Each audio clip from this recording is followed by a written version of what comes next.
Hello everyone, so this is just a quick garden update from the last time I saw ya. Don't mind the weeds, I've been spending the last couple months picking at them and trying to take care of the bed. It becomes very overwhelming after a while with a lot of rain, and I kind of just got annoyed by it, so I stopped picking them. But as you guys can see down here, we got some peas. These are coming pretty healthily, even though the plant itself is dying. It's not a huge deal actually, which is great. Now, when the pod first forms and you start seeing little bubbles in them, they're not done yet. You have to wait for the casing to be a bit more transparent so you can actually kind of see the pods better, so you know they're done. Here's a little bit better look. Like, hold on. Here you go. You can see this bad boy right here. You can tell this guy's definitely done with the casing and stuff on him there. I think you see those little marks on them and bubbles, whatever. That usually means it just had too much water. So that's what that's for. And down here we have a cucumber plant that's vining out.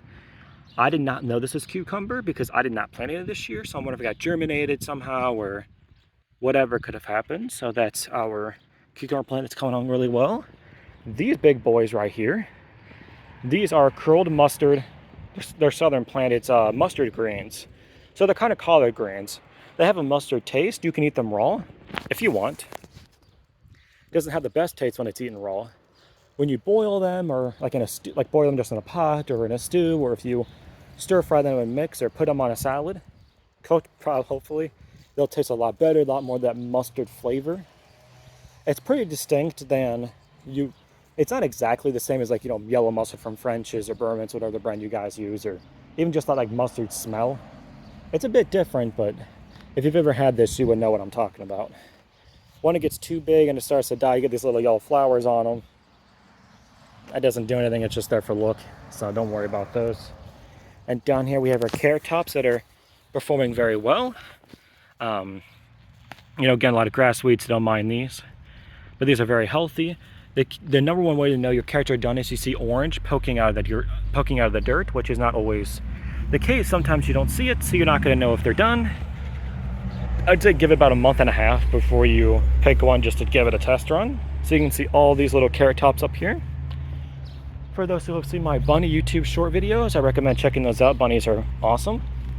They've been loving the feed on the carrot tops, which okay, kind of whatever, but please don't eat the actual carrots, guys. I've worked really hard taking care of this place, so don't eat it until it's done. Then over here we have a different brand of peas. These ones are looking pretty okay, not so hot. These ones had a pretty rough start growing, which sucks. The good thing is it looks like they were coming along pretty okay. These ones are probably not useful. I might get a couple peas out of this bed, but it was pretty harsh this year. Pea-wise, especially this bed. I bought new soil. It's like a mulchy soil. It turned out okay, but not the best, sadly. Mulch soil it's a bit more toxic to the plants than regular potting soil. So the next time I do a garden, I'll have to keep an eye on that labeling. See, we got some squashy boys down here. We got another one hidden down there, if you guys can see that. This one we got no more. We'll see if it comes up. I picked 2 large ones. I have a Facebook page. I'm gonna post those pictures on there shortly. So follow me on Facebook if you guys want to see all the pictures from 2017 I've done. These are a honeydew melon that I got from a library. They're doing a seed giveaway, so I got this for free, thankfully. Other ones I had to pay for at a different place. But you can see this is a watermelon vine right here. So it's looking really, really nice and healthy. I cannot wait for them to grow. The watermelon vine, you can probably get 2 to 3 out of a watermelon vine. Same thing with the squash. You might get 3 to 4 squash per plant. It really, honestly, again, it varies. Like the cucumber, like I mentioned too, cucumber, maybe a few. Again, depends on the species, and you have to give them space. That's the hard part too, is that if you don't give them space, then they're not going to grow, or if they do grow, they're not going to get to the proper size and all that fun stuff. So you got to take care of them. Now these bad boys, I put these tomatoes in here in 2020, and they've kept coming back. Now if you guys can see my pictures on Facebook, I've done the grape tomatoes, cherry tomatoes, beef master tomatoes, which are the big huge boys, and some other ones. I tried to do Roma, I believe. But these are regular, like I think regular grape tomatoes. You can see the tiny little green boys right there, and some other ones down there. When they get yellow, that's a sign they're really healthy. Once they start to turn orange, by the time they're orange, technically speaking, you can eat them. They won't be as sweet or flavorful. Let me get you guys down here so you can see more of the bigger bad boys down there that are coming up. So again, tomato plants are not hard to take care of at all. The best tip I can give you tomato plants is make sure you probably dedicate a whole bed to them if you want to grow that many. But you can get these vine dividers, so like a cone, like a tornado, you know, with the little rings on them. That is perfect for keeping these plants staying tall, but also so it doesn't spread too far either. Yeah, because tomatoes get bounced, you know, the other plants knock into the tomato plants, tomatoes fall off on the ground, they die or bugs eat them, so you want to make sure you pick them as quickly as you can. They're better fresh than refrigerated or frozen, in my personal opinion. But that's just the best way to know if tomatoes are done.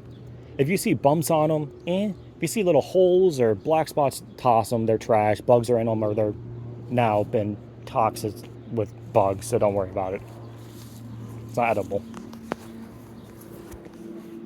And lastly, if you guys saw from last year's content, I have some peppers back. These are cayenne peppers, I believe. They are cayenne peppers. They start off pretty small, you know, thin ones. They aren't going to get too thick like a banana pepper or a poblano or a chili pepper. Cayenne peppers are pretty skinny. Yeah, you know, the different species, you'll get different girth to them, but like this guy right here is going to be perfect when he's done. You know, you'll start off getting these flowers and these little pods you see right here, and then it'll branch out to being a pepper. So I'm really excited to grow those. I had some stuff out front, a couple flowers. They took off pretty okay. I bought them when they're pre-ground from a herb festival a few months back. They're not doing too great now. I had a banana pepper plant out there, and it got cut up by accident, and it's not going to survive very long, sadly. But you know, that's what happens when you garden and you're trying to keep up on a bunch of stuff by yourself. So if you guys like this tour, if you have any questions about how to grow a fruit or vegetable, the best time to plant them and when they're going to be done, the perfect environment for it, you know, climate-wise, how to tell if it's ripened, over-ripened, underdone, you know, like a fertilizer, soil to use, let me know. I can give you some tips on that for those who love gardening or know anybody who grows their own stuff. I love freshly picked vegetables, herbs, and fruit. It's delicious. It has a lot of flavor to it, rather than store-bought where it's on the shelf, where it sits on the shelves for God knows how long. And these fresh veggies, they can last in the freezer up to a year or more. So it's definitely perfect. If you're someone who knows how to preserve herbs or dehydrate them, even canning, that's even better. Because let me tell you, it's a lot of work when you get weeds over the years. And it can be hard to pick them and eat them routinely. It's something that's very like meditative and zen-like for me personally. Come out here and take care of a garden, watch it flourish.